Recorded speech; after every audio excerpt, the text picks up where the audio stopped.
ये हमारा कंप्यूटर का तीसरा लेक्चर है। अगर आपने पिछले 2 लेक्चर नहीं देखे तो उनका लिंक आपको इस वीडियो की डिस्क्रिप्शन में मिल जाएगा, वहाँ से जाकर आप उनको देख सकते हैं। मैंने पहले बताया था कि ये जो लेक्चर्स हैं आपको जॉब्स एग्ज़ाम की तैयारी में मुकम्मल तौर पर हेल्प करेंगे, क्योंकि इसमें मैं आसानी से आपको समझा रहा हूँ, साथ में MCQs भी बता रहा हूँ, तो ये हर किस्म की जॉब के लिए सूटेबल हैं। तो आज के इस लेक्चर्स के अंदर हम पढ़ने वाले हैं ब्राउज़र किसे कहते हैं, सर्च इंजन क्या होता है, सर्वर क्या होता है, www क्या होता है, HTTP, HTTPS, URL वगैरह, इनके बारे में डिटेल से पढ़ेंगे। तो आज का हमारा लेक्चर होने वाला है इंटरनेट से रिलेटेड, क्योंकि ये सारे टॉपिक इंटरनेट के हैं असल में, लेकिन हम इसको कंप्यूटर कैटेगरी में ही रखते हैं, क्योंकि जो जॉब के एग्ज़ाम में ये भी वो भी इसको कंप्यूटर कैटेगरी में रखते हैं। तो इसको हम शुरू करते हैं ताकि आपका भी टाइम ज़ाया ना हो, मेरा भी ना हो। जल्दी जल्दी पहले जान लेते हैं ब्राउज़र के बारे में। ब्राउज़र कहते हैं एक ऐसे सॉफ्टवेयर, एक ऐसे ऐप, एक ऐसी एप्लीकेशंस को जिसके ज़रिए हम इंटरनेट को एक्सेस कर पाते हैं। मतलब कोई ऐसा प्रोग्राम, कोई ऐसा सॉफ्टवेयर जिससे हम इंटरनेट चलाते हैं, वो हमारा ब्राउज़र कहलाता है। बहुत ही सिंपल सी चीज़ है, इसमें कोई मुश्किल की बात नहीं है। आपके मोबाइल के अंदर ये क्रोम ब्राउज़र तो आपने लाजमी चलाया होगा। असल में जब भी आप इंटरनेट पर कोई सर्च लगाते हैं तो आप ये ब्राउज़र लाजमी खोलते होंगे या गूगल को लाजमी खोलते होंगे। तो ये सारे के सारे क्या हो जाते हैं, हमारे पास ब्राउज़र्स हो जाती हैं। अब ब्राउज़र सिर्फ एक किस्म का नहीं है, कई किस्म के ब्राउज़र आपको मार्केट में मिल जाएंगे, जैसा कि हमारे पास ये Mozilla Firefox, UC browser, opera mini वगैरह, इसके बाद और भी कई ये सारे के सारे ब्राउज़र यहाँ पे नज़र आ रहे हैं आपको। तो सबके बारे में बताना लाजमी नहीं है, फ़िलहाल जहन में ये रखना है कि ब्राउज़र कहते हैं एक ऐसा ऐप जिससे हम इंटरनेट को चला पाते हैं, वो हमारा क्या कहलाता है, ब्राउज़र कहलाता है। और उसकी कई किस्में हैं, और जो सबसे फेमस ब्राउज़र है वो कौन सा है, गूगल क्रोम है, जो कि गूगल वालों का है। इसी को ही आप चलाते होंगे तकरीबन, मेरा अंदाज़ा यही है। इसके बाद आगे जान लेते हैं सर्च इंजन किसे कहते हैं। सर्च इंजन इसके नाम से ही ज़ाहिर है कि इसका मतलब किसी चीज़ को सर्च करने से है। सर्च इंजन असल में एक वेबसाइट है, इसको एक वेबसाइट लें, जैसे एक वेबसाइट होती है ना www.ilmiway.com, जो कि हमारी है, सेम इसी तरह से सर्च इंजन भी एक वेबसाइट है, लेकिन ये हमारी वेबसाइट जो बाकी वेबसाइट्स हैं उनसे हट के होती है। इस सर्च इंजन का काम होता है इंटरनेट पर जो भी डेटा पड़ा हुआ है, जो भी वेबसाइट पड़ी हुई है, कुछ भी वहाँ पर मौजूद है, उसको सर्च करने में हेल्प करना। मिसाल के तौर पर अगर आपको कोई PDF बुक चाहिए, आपको कोई वीडियो चाहिए, तो आपको क्या पता कि किसकी वेबसाइट के ऊपर कौन सी चीज़ पड़ी हुई है। तो ये इसमें आपको जो ढूंढने में हेल्प करेगा वो आपको क्या करेगा, सर्च इंजन करेगा। आप जाएंगे किसी भी सर्च इंजन पर जाएंगे, वहाँ पर आप वो जो चीज़ आपको रिक्वायर है वो वहाँ पे लिखेंगे, तो जैसे ही आप उस पर सर्च पे जोर देंगे तो आपको सारी चीज़ें वो सर्च करके दे देगा। इसकी एक बड़ी एग्जांपल लेते हैं गूगल सबसे बड़ा सर्च इंजन है, याद रखना, क्योंकि इसके यूज़र्स बहुत ज़्यादा हैं, इसका नेटवर्क बड़ा तगड़ा है। जैसा कि पहले बताया था गूगल क्रोम, गूगल की वैसे हर चीज़ जो है ना, सारी की सारी जो है ना ये मशहूर ही है, क्योंकि ये एक बड़ा नेटवर्क बन चुका है आज के दौर में। तो गूगल भी हमारा एक सर्च इंजन है। आपको कोई भी चीज़ ज़रूरत होती है तो आप गूगल पर जाकर सर्च लगाते हैं, तो वहीं से आपको वो चीज़ मिल जाती है। आपको मेरी वेबसाइट खोलनी है, कुछ भी करना है, तो आप गूगल पे जाएंगे। तो असल में गूगल हमारा क्या हुआ, एक सर्च इंजन हुआ, बिल्कुल वेबसाइट की तरह। अगर गूगल को खोलना हो तो www.google.com, तो ये इसका मुकम्मल एड्रेस है। लेकिन ऐसा नहीं है कि गूगल के अलावा कोई और ऐसी वेबसाइट नहीं है जो सर्च इंजन का काम नहीं देती है। गूगल के अलावा और भी सर्च इंजन है, इनमें जो याहू है ये गूगल से भी पुराना ही है, पहला सर्च इंजन इसे अक्सर कहते हैं, ठीक है। याहू गूगल से पुराना है, एक याहू भी बिल्कुल सेम वही काम देता है जो हमारा गूगल देता है। इससे भी हम चीज़ें सर्च कर सकते हैं इंटरनेट के ऊपर, जो भी चीज़ें पड़ी हुई हैं तो ये हमें सर्च करने में हेल्प करता है। इसी तरह से हमारे पास बिंग है, आस्क है, ये हर कंपनी ने अपने अपने बना रखी है। बैडो जो है चाइना वालों का है, ये वो है, येंडेक्स है, ठीक है। तो ये सारे के सारे जो है ना क्या है, गूगल सर्च इंजन है। अब इसको थोड़ा सा एग्जांपल के साथ समझते हैं ताकि आपको मज़ीद समझ आए कि सर्च इंजन का काम क्या होता है। देखिए, सर्च इंजन का काम है इंटरनेट पर जो भी मवाद पड़ा हुआ है आपको उसको ढूंढने में आपकी हेल्प करना। मिसाल के तौर पर आपने मेरी वेबसाइट खोलनी है, तो इस वेबसाइट को मैं पहले गूगल पर खोलता हूँ। जैसे मैं अपने ब्राउज़र के अंदर गया, यहाँ पर गूगल क्रोम मैंने खोला हुआ है, ब्राउज़र में जाके मैंने लिखा अपनी वेबसाइट का नाम ilmiway.com, ठीक है, या सिर्फ ilmiway.com लिख तो तब ये मुझे सर्च करके दे देगा। ilmiway यहाँ पे मैंने लिखा, तो जैसे ही लिखा देखें ऊपर मेरी वेबसाइट यहाँ पर आ चुकी है। तो इसने क्या किया है, मुझे हेल्प की है एक वेबसाइट ढूंढने में जो कि मेरी अपनी थी, जो आपको भी हेल्प करेगी। इसी तरह से आप मुख्तलिफ़ चीज़ें यहाँ पे खोलते होंगे। अब चलते हैं याहू को कैसे खोलना है। याहू पर जाने के लिए, क्योंकि ये तो गूगल वालों ने अपना इनका ब्राउज़र था, उसमें उन्होंने पहले से यहाँ पर गूगल का ऑप्शन दिया हुआ था। लेकिन अगर आपने याहू खोलना है तो क्या करना पड़ेगा आपको, www.yahoo yahoo.com पर जाना पड़ेगा। तो ये हमारे पास yahoo.com खुल गया है। ये बिल्कुल वैसा ही है गूगल की तरह, यहाँ पर भी सर्च का ऑप्शन आपको मिल जाता है। यहाँ पर मैं सर्च करता हूँ अपनी वेबसाइट दोबारा से, यहाँ पे लिखा मैंने ilmiway.com या .com, ठीक है। तो देखिए यहाँ पर बिल्कुल यहाँ पर भी वैसे वेबसाइट खुल चुकी है, लेकिन इसका इंटरफेस थोड़ा सा चेंज है। गूगल ने कुछ और तरह से दिखाया था, लेकिन ये काम बिल्कुल सेम ही कर रहा है। बिल्कुल वही हमें चीज़ ढूंढ के लाजमी देगा, अपने तरीके से ढूंढ के देगा, ठीक है। अब चलते हैं बिंग को चेक कर लेते हैं। www.bing.com ये माइक्रोसॉफ्ट वालों की है, जो कि हमारे पास विंडो वगैरह होती हैं उनकी है। तो bing.com का भी इंटरफेस बिल्कुल वैसा ही है याहू और गूगल की तरह। यहाँ पर भी मैं सर्च करता हूँ अपनी वेबसाइट को, जिसका नाम है ilmiway.com। तो जैसे मैंने सर्च किया तो ये भी आपको यहाँ पर नज़र आ रहा है। तो यहाँ पर भी हमें वही चीज़ मिल गई, सेम वही वेबसाइट। तो अब आपको सर्च इंजन के बारे में मुकम्मल तौर पर पता चल चुका होगा। ये सारे के सारे सर्च इंजन हैं, बिंग है, याहू है, गूगल है, सब के सब हमारे क्या हैं, सर्च इंजन कहलाते हैं, जो कि हमें चीज़ें सर्च करने में हेल्प करते हैं। आगे चलते हैं एक और टॉपिक की तरफ। सर्वर या वेब सर्वर किसे कहते हैं? एक ही बात है, सर्वर हो या वेब सर्वर, इसको शॉर्ट में सर्वर ही कहते हैं। अभी जो सर्वर वगैरह ये क्या चीज़ें होती हैं, बड़ी अहम चीज़ें होती हैं। देखें, कभी आपने नोट किया है कि आप जो टिकटॉक पर वीडियो देखते हैं, यूट्यूब पर वीडियो देखते हैं, फेसबुक पर देखते हैं, या इमेजेस वगैरह डालते हैं, कुछ भी डालते हैं, ये सारी वीडियोज़ कहाँ पर स्टोर होती है? देखें, मोबाइल में तो कंप्यूटर में समझ आता है कि हमारी जो वीडियोज़ वगैरह हैं हमारे कंप्यूटर की हार्ड डिस्क के अंदर ठहरी हुई हैं। तो वो हमें पता है कि ये सारी के सारी किस्में सेव हमारी हार्ड डिस्क में है, और या हमारे मोबाइल में चीज़ें ठहरी हुई हैं, वीडियो ठहरी हुई हैं, कोई इंपॉर्टेंट चीज़ें, कोई इंपॉर्टेंट डॉक्यूमेंट्स ठहरे हुए हैं, ये सारे के सारे हमारी मेमोरी के अंदर है। लेकिन ये टिकटॉक है, ये यूट्यूब है, ये आखिर कहाँ पे ठहरती है? अब ऐसा तो कभी नहीं हो सकता कि हवा में जाके ये ठहर जाएँ। कोई इंटरनेट, कोई हवा नहीं है जैसे आप मोबाइल पर चलाते कि हवा के अंदर से चीज़ें आपके पास डाउनलोड हो रही हैं, अपलोड हो रही हैं। This is not possible. तो क्या है, असल में सर्वर जो हैं ये एक असल में कंप्यूटर ही हैं, उनके कंप्यूटर हैं जो कंपनियाँ हैं। मिसाल के तौर पर जो यूट्यूब की वीडियोज़ हैं वो इनके सर्वर में जाके ठहरती हैं। तो सर्वर कंप्यूटर हैं, यूट्यूब वाले ने अपने बड़े बड़े हाउस बनाए होते हैं।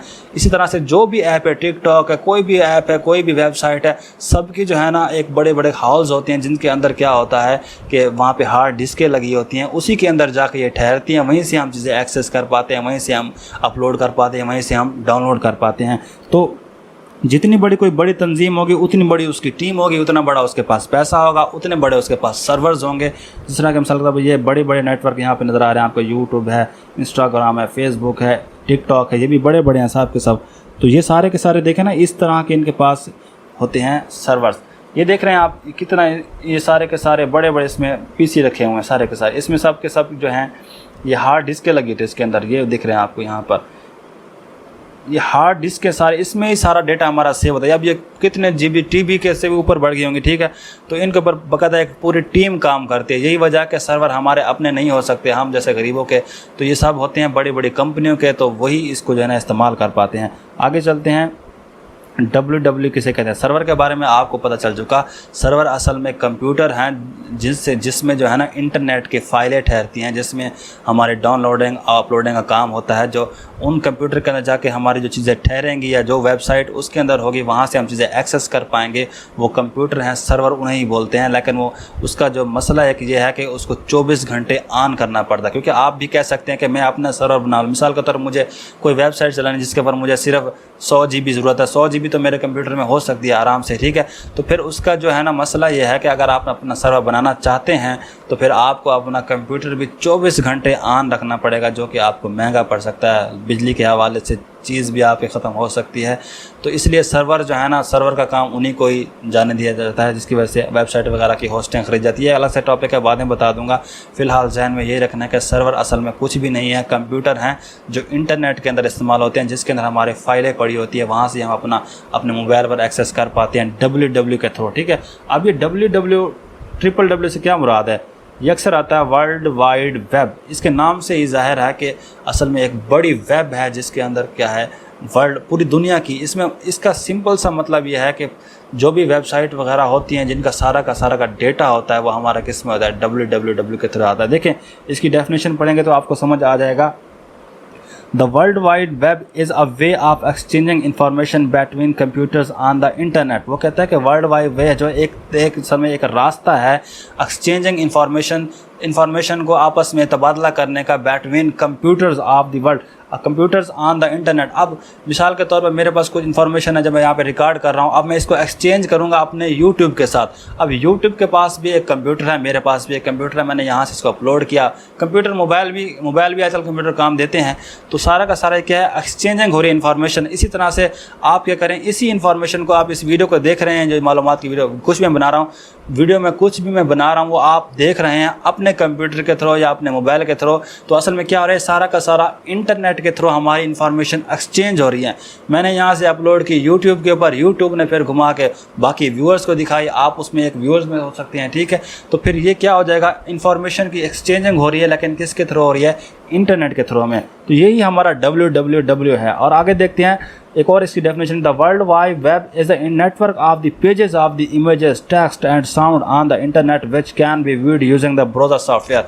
वो कहते हैं कि www असल में क्या है, एक हमारे पास एक ऐसी चीज़ है, नेटवर्क ऑफ द पेजेस, एक ऐसा नेटवर्क है जिसके अंदर पेजेस हैं, जिसके अंदर वीडियोस हैं, जिसके अंदर इमेजेस हैं, जिसके अंदर टेक्स्ट हैं, जिसके अंदर ये सारा आइटम जो है हमारा इंटरनेट के ऊपर मौजूद होता है, जिसको हम व्यू कर सकते हैं बाय द यूजिंग आप ब्राउज़र का इस्तेमाल करके। तो आप कोई भी वेबसाइट चलाते हैं तो आप उसमें आराम से कुछ भी देख सकते हैं। तो www यही कुछ है, सिंपल लफ्ज़ों में इंटरनेट को www कहते हैं, बस बात ख़त्म। यहाँ पे आगे देखते हैं HTTP क्या होता है। देखें, अब इसको जो अब हमने फ़ाइलों को एक्सेस करना है किसी और के सर्वर से, किसी और दुनिया में, मतलब किसी और मुल्क में सर्वर है। अब देखिए पाकिस्तान में सर्वर्स नहीं है ज़्यादातर, यूट्यूब का सर्वर यहाँ पे नहीं है, फेसबुक का यहाँ पे सर्वर नहीं है, तो सारे के सारे अलग जगह पे होते हैं जहाँ पे डाटा ठहरता है, जिसकी वजह से हमें थोड़ा सिक्योरिटी का मसला भी रहता है। अब HTTP जो है असल में क्या है, अगर हमने कोई भी सर्वर से कोई फ़ाइल एक्सेस करनी है, मैंने कोई वीडियो खोलनी है नेट से, मैंने कोई इमेजेस खोलनी है नेट से, तो मुझे उसके सर्वर में से जब कोई चीज़ निकालनी पड़ेगी तो मुझे HTTP के थ्रू निकालनी पड़ेगी। ये एक कानून बनाया हुआ है इंटरनेट के ऊपर कि अगर आपने मिसाल के तौर पर आपने कहीं पर सफ़र करना है, किसी बड़े सफ़र पर जाना है, तो आप सीपे के थ्रू जा रहे हैं, या आपने गैर मुल्क में जाना है तो आप किसके ज़रिए जाएंगे, जहाज़ के थ्रू जाएंगे। ऐसा कभी नहीं हुआ कि आप बाइक निकालें और कहें कि मैं दुबई जा रहा हूँ, दिस इज़ नॉट पॉसिबल। तो इसका एक कानून है, अगर आपने दुबई की तरफ जाना है तो वहाँ पर आपने हवाई जहाज़ का इस्तेमाल करना होगा। तो सेम इसी तरह अगर आपने इंटरनेट से कुछ उठाना है तो आपको HTTP का इस्तेमाल करना होगा, तभी जाके आप इंटरनेट के वेब सर्वर से कुछ मंगवा सकते हैं।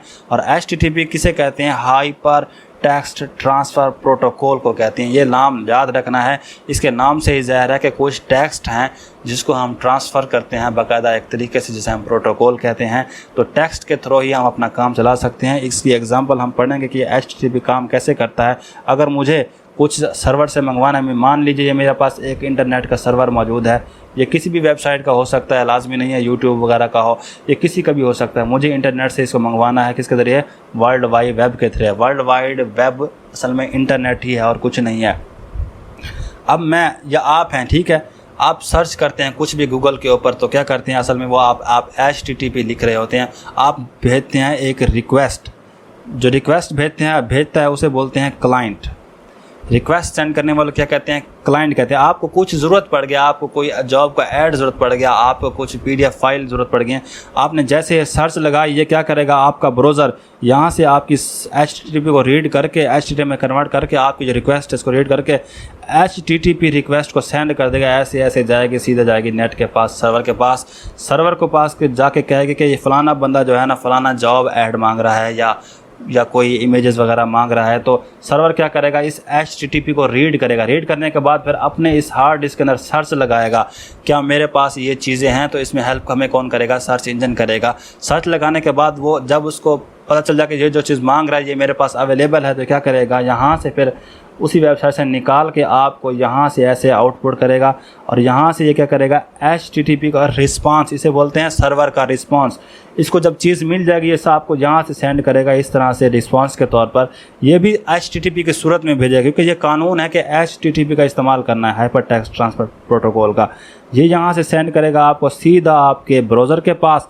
ब्राउज़र इसको रीड करेगा, रीड करने के बाद ये आपको यहाँ पर आपकी स्क्रीन के ऊपर दिखा देगा जो चीज़ आपको चाहिए थी। और ये बड़ा ही फास्ट वर्क करता है। देखें ना, आप गूगल पर अभी सर्च लगाते हैं, फ़ौरन आपको लाखों की तादाद में रिजल्ट्स नीचे मिल जाते हैं जो भी चीज़ आप सर्च करते हैं। तो ये सारा का सारा क्या होता है, तेज़ी के साथ HTTP जाता है सर्वर के पास, सर्वर से फिर वहाँ से सर्वर उसको रिस्पांस करता है HTTP की सूरत में, फिर वो उसको ब्राउज़र के पास है, ब्राउज़र जो है उसको डीकोड करके आपको दिखा देता है। ये सारा का सारा काम ऐसे होता है इंटरनेट के ऊपर सर्च का काम। तो यही है हमारा HTTP। तो ये आपको समझ आ चुका होगा। अब देखते हैं HTTPS क्या होता है। HTTPS असल में कुछ भी नहीं है, बिल्कुल सेम ही चीज़ है, सिर्फ इसमें S का इजाफा हो गया है। हाइपर टेक्स्ट ट्रांसफ़र प्रोटोकॉल तो वही है, लेकिन S से मुराद है सिक्योर। तो HTTPS को बनाया गया, क्यों बनाया गया? क्योंकि जो HTTP होता है पुराना जो है उसको वो एक सिक्योर, आज भी वो इस्तेमाल होता है लेकिन वो सिक्योर नहीं होता, उसमें ख़तरा रहता है हैकर्स का, उसके बाद आपकी इन्फॉर्मेशन चोरी होने का। वो कैसे रहता है देखें, HTTP जो है आप कुछ भी सर्च करते हैं, जब वो HTTP अकेला जाएगा सर्वर के पास, जहाँ पे सर्वर के पास जा रहा है, तो ये क्या करता है, ये आपकी जो इन्फॉर्मेशन है वो उसको सीधे सीधे लफ्ज़ों में लेके जाता है। मिसाल के तौर पर आपने क्या किया है, अपना यूज़र नेम लिखा, यहाँ पर आपने कोई अपना पासवर्ड लिख दिया, यहाँ पे पासवर्ड आपने लिखा है, या आपने कोई अपनी बैंक की डिटेल दी है जिसमें आपका ATM का पासवर्ड था, जिसके अंदर आपके अकाउंट का पासवर्ड था। तो ये क्या होगा, ये सीधा सीधा उसको सर्वर को भेजेगा कि ये फ़लानी चीज़ भेज रहा है, ठीक है। कोई भी आप फॉर्म फिल करते हैं सर्वर के थ्रू, ठीक है, तो फिर ये प्रॉब्लम ये होगा कि जब ये सीधा जाएगा, जब ये रास्ते में जा रहा होगा, यहाँ पर बैठा होगा एक हैकर। ये हैकर खुद वेबसाइट खुद भी हैकर का काम करती है, लेकिन बंदे भी होते हैं, ये बीच में इसको रीड कर सकता है। अगर हैकर ने इस पर हमला किया, जब ये इसको रीड करेगा तो इसको पता चल जाएगा कि अच्छा ये फ़लाना पासवर्ड भेजा है इसने, इसके बैंक का पासवर्ड ये है। तो क्या करेगा, वो आपकी चीज़ उड़ा सकता है, आपके अकाउंट्स को उड़ा सकता है, आपकी जो ID है उसको उड़ा सकता है, क्योंकि वो उसको अगर उसको पता चल गया कि आपकी लॉगिन ID का पासवर्ड क्या है, तो क्या करेगा, वो आपका नंबर लेके आपकी फेसबुक हो, आपकी कोई भी ऐप हो, टिकटॉक हो, Gmail हो, ये किसी को भी उड़ा सकता है, क्योंकि ये सीधा है, इसको हम रीड कर सकते हैं। तो इसकी वजह से फिर प्रॉब्लम ये आया कि ये सिक्योर नहीं था, क्योंकि ये सीधे लफ्ज़ों में भेज देता है चीज़ों को, और वेब सर्वर के पास जाते जाते ये चीज़ जो है ना वापसी क्या हो जाती है, उड़ सकती है, और वापसी में भी इसको हैक किया जा सकता है जब ये रिस्पांस करता है। तो फिर उसके लिए बनाया गया, हमारी इस सिक्योरिटी के लिए बनाया गया HTTPS। HTTPS क्या है, एक सिक्योर होता है। सिक्योर कैसे है, असल में क्या किया गया कि HTTPS जो है ये क्या करता है, अगर आप यहाँ से कुछ सर्च करते हैं, सर्च करने के बाद ये यहाँ से निकली जा रही है किसके पास, वेब सर्वर के पास, ठीक है, तो इसको भी बीच में हैकर का ख़तरा रहता था। लेकिन मसला ये HTTP जो है ना, इसके बीच में इंस्टॉल होते हैं कुछ SL सर्टिफिकेट, ये आगे पढ़ेंगे क्या चीज़ होती है, ठीक है। ये जो सर्टिफिकेट हैं क्या करते हैं, इस मैसेज को कन्वर्ट कर देती हैं एक कोड के अंदर, बिल्कुल ऐसे जैसे किसी मिशन पे जाना हो तो उसका एक कोड होता है और लोगों को पता नहीं चल पाता। क्या करता है, जैसे ही आपने कुछ यूज़र नेम लिखा, अपना कुछ भी पासवर्ड लिखे, बैंक की डिटेल डाली, ये क्या करेगा, इस तरह कोड बना देगा, ENCNDNGN, समझ भी नहीं आएगा ये क्या लिखा हुआ है। असल में ये सिर्फ समझ आएगा किसको, हमारे ब्राउज़र को, और जो हमारा वेब सर्वर है इसको समझ आ पाएगा, बाकी ये किसी को समझ। अगर बीच में किसी ने इसको हैक भी कर लिया तो वो क्या करेगा, इसको हैक करके उसने इसको रीड कर लिया बीच के अंदर से, तो ये इसके किसी काम का नहीं है, क्योंकि जो हमने लिखा था सीधे लफ्ज़ों में ये इसको कोड में कन्वर्ट कर देगा।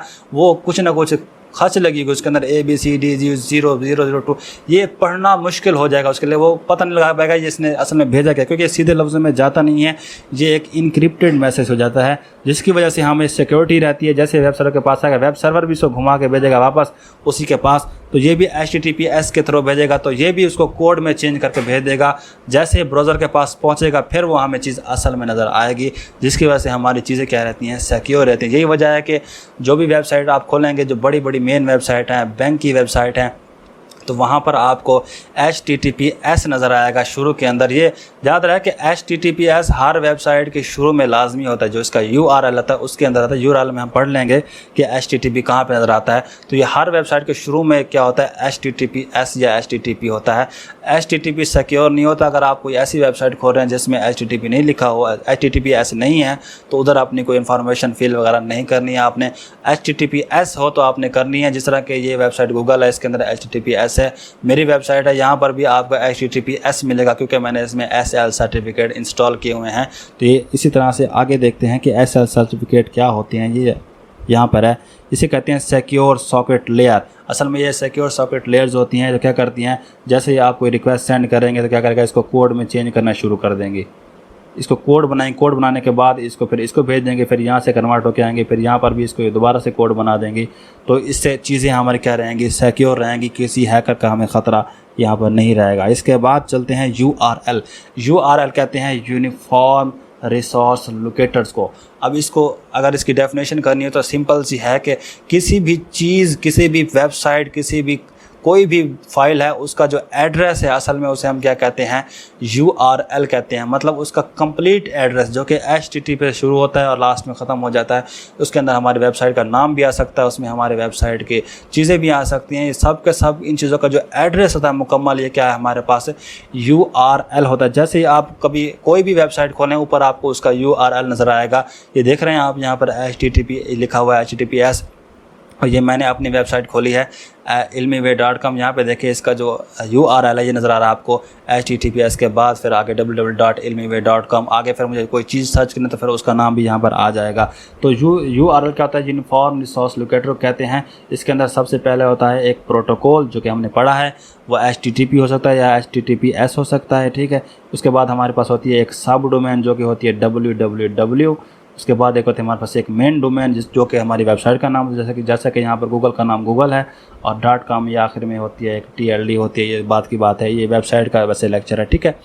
तो URL को आपने समझ लिया, इसको आप एक आम सी एग्जांपल के साथ समझते हैं। मैंने बताया था कि किसी भी चीज़ का जो एड्रेस है वो हमारे पास क्या होता है, इंटरनेट के ऊपर जो एड्रेस है वो हमारे पास क्या होता है, URL होता है। अब इसकी एग्जांपल हम समझते हैं अपने स्कूल और अपने घर के लिहाज से। अगर मुझे स्कूल जाना है अपने होम से, तो मैं यहाँ से गाड़ी निकाली, गाड़ी अगर किसी के पास है, वरना वो पैदल जाएगा या अपनी बाइक के थ्रू जाएगा, ठीक है। वो क्या करेगा, यहाँ से जा रहा है, अब इसको रास्ते में बहुत सारी चीज़ें मिल सकती हैं, सड़कें मिल सकती हैं, यहाँ से जा के आखिरकार वो स्कूल में पहुँच गया है। तो ये जो रास्ता था सारा का सारा, ये असल में क्या है, एक URL है, एक मुकम्मल एड्रेस है। घर से निकला, घर के बाद फिर यहाँ से आगे गया, फिर आगे गया, फिर स्कूल आ गया, तो ये हमारा क्या बन जाएगा, URL। अगर मैं घर से वापसी आ रहा हूँ तो यहाँ से मैं स्कूल से छुट्टी हुई, फिर यहाँ से मैं वापस अपने घर की तरफ पहुँच गया। ये क्या है, असल में URL है, क्योंकि हमें पता था कि हमारा URL, हमारा रास्ता जो है यही है। इसी तरह से अगर आप कोई काम कर रहे हैं, अपने घर में है, आपको कुछ पढ़ना है, कुछ आपको खाना पीना है, तो आप क्या करेंगे, आपको पता है अगर आपको कुछ पढ़ना है तो आप अपनी बुक उठाने जाएंगे, जो कि आपकी लाइब्रेरी रूम में हो सकती हैं। वहाँ से उठ के आप जाएंगे डायरेक्ट इसमें अपनी लाइब्रेरी रूम में, वहाँ से अपनी बुक्स उठाएंगे। तो ये आपका क्या हो जाएगा, एक URL मुकम्मल एड्रेस के। आप घर से उठे, फ़लाने कमरे से निकले, फ़लाने कमरे से गए, उसके बाद आगे जाके आपको लाइब्रेरी मिल गई, लाइब्रेरी के बाद फिर आपने वहाँ से अपनी बुक उठाई। ये सारा का सारा क्या हो जाएगा, URL में आ जाएगा, शुरू से लेकर आखिर तक। आपको कुछ खाना पीना है तो आप किचन में जाएंगे, किचन में आप गए तो ये सारा का सारा किस में आ जाएगा, URL में आ जाएगा। तो ये बहुत ही सिंपल एग्जांपल के साथ मैंने URL को आपको समझा दिया है। आखिर में स्टडी करते हैं IP एड्रेस किसे कहते हैं। IP एड्रेस कहते हैं इंटरनेट प्रोटोकॉल को। ये शार्ट नाम से फुल नाम याद करने या अपने जहन में रखना है, बहुत इंपॉर्टेंट नाम है। इंटरनेट प्रोटोकॉल किसे कहते हैं, इंटरनेट प्रोटोकॉल असल में कहते हैं एक यूनिक ID को। जो भी कंपनी कोई चीज़ बनाती है उसके अंदर एक कोड डाल देती है जिसका नाम होता है, जिस तरह का ये लिखा हुआ है 192.16.17। ये लैपटॉप जो जिसने बनाया होगा उसने इसमें एक IP एड्रेस डाल दिया। तो इसी तरह से ये जो डिवाइसेस होती हैं इनके अंदर IP एड्रेस डाल जाते हैं, जो डिवाइसेस इंटरनेट को इस्तेमाल करती हैं। अब ये IP एड्रेस की ज़रूरत क्यों पेश आई, क्यों ऐसा लिखा गया, इसमें क्यों डाला गया। देखें, आप मोबाइल से किसी के साथ, अगर आपके साथ कोई मोबाइल से फ्रॉड कर जाता है, आपसे कोई पैसे ले जाता है या आपको लूट जाता है, तो फिर क्या हो, या आपको धमकाता है, डराता है, तो क्या होगा, आप उसके खिलाफ कंप्लेन कर सकते हैं, जिसके ज़रिए ना उसको ट्रेस किया जा सकता है उसकी सिम के थ्रू, क्योंकि जो सिम होती है वो उसकी लोकेशन दे रही होती है। इस वजह से जो हमारी पुलिस वगैरह होती है, एजेंसीज वगैरह होती हैं, उनके पास इसकी लोकेशन आ जाती है, उनके पास डिवाइसेस होती है उसको ट्रेस करने की, और उसको हम ट्रेस कर सकते हैं। लेकिन अगर कोई आपके साथ इंटरनेट पर धोखेबाजी कर जाता है जिसमें कोई मोबाइल नंबर नहीं, अब लैपटॉप हो या कंप्यूटर हो उसमें मोबाइल सिम नहीं लगती हैं, तो उसको कैसे ट्रेस किया जाएगा। अगर उसने आपसे मोबाइल कंप्यूटर के थ्रू, इंटरनेट के थ्रू के कोई ऐसी ऐप चलाई है कंप्यूटर के ऊपर जिससे आपके साथ धोखेबाजी की है, पैसे ले लिए हैं या कुछ और भी किया है, तो फिर क्या है, उसको ट्रेस कैसे किया जाएगा। तो इस क्राइम से बचने के लिए बनाया गया IP एड्रेस। अब ये मत समझना कि कंप्यूटर के अंदर सिम नहीं है तो उसको ट्रेस नहीं किया जा सकता, उसको भी ट्रेस किया जा सकता है, इसको भी ट्रेस कर सकते हैं। किसके थ्रू, IP एड्रेस के थ्रू। और ये टेक्नोलॉजी हमारी पुलिस के पास, हमारी एजेंसीज़ के पास मौजूद होती है। तो जो भी बंदा इंटरनेट से किसी के साथ फ्रॉड करेगा, तो वेबसाइट पे फ्रॉड करेगा, तो क्या है, आप उसे कंप्लेन करेंगे तो उसका IP एड्रेस लाजमी वहाँ पर नज़र आएगा उनके पास, जो सर्च का अपना जो तहकीकात करने वाले हमारे इदारे होंगे तो वो उसको पकड़ सकते हैं आराम से उस आईपी एड्रेस के थ्रू, क्योंकि इंटरनेट प्रोटोकॉल हमें उसकी लोकेशन दे रहा होता है। यही वजह है कि जो भी डिवाइस बनाई जाती है उसका आईपी एड्रेस उसमें डाला जाता है। हर डिवाइस का आईपी एड्रेस अलहदा होता है, सबसे अलग होता है, ठीक है। यही वजह है कि हम उसको आसानी से ट्रेस कर सकते हैं। तो आईपी इंटरनेट प्रोटोकॉल को इसीलिए ही बनाया गया था ताकि क्राइम से बचा जा सके और सिम अगर ना भी हो तो उसको ट्रेस किया जा सके। तो ये बात आपको समझ आ गई होंगी, सारे टॉपिक हमने पढ़ लिए हैं, अब मेरे पास यहाँ पे ख़त्म हो चुके हैं। तो हमारा तीसरा लेक्चर हो गया है कंप्लीट। जैसा कि मैं पहले वीडियो में बताता हूँ कि मेरा व्हाट्सअप नंबर यहाँ पे दिया गया है, किसी को कोई प्रॉब्लम हो तो व्हाट्सएप पर रब्ता कर सकता है। अगर आप स्टूडेंट्स हैं तो आप अपना नाम लिखकर मुझे व्हाट्सएप पर मैसेज करेंगे, मैं आपका नंबर सेव कर लूँगा और आप मेरे स्टेटस पर लगने वाले जॉब्स, एड्स और एजुकेशन इंफॉर्मेशन से फ़ायदा उठा सकते हैं बिल्कुल फ्री में। अगर आपने तैयारी करनी है जॉब एग्ज़ाम की तो हमारी वेबसाइट आपको मिल जाएगी। अगर आपने पेड क्लास पढ़नी है तो आप हमारी पेड क्लास भी ज्वाइन कर सकते हैं अगर आप कोई जॉब की एग्ज़ाम की तैयारी कर रहे हैं। तो तीसरा लेक्चर हुआ ख़त्म, तो अभी मुझे दें इजाज़त। अल्लाह हाफिज़।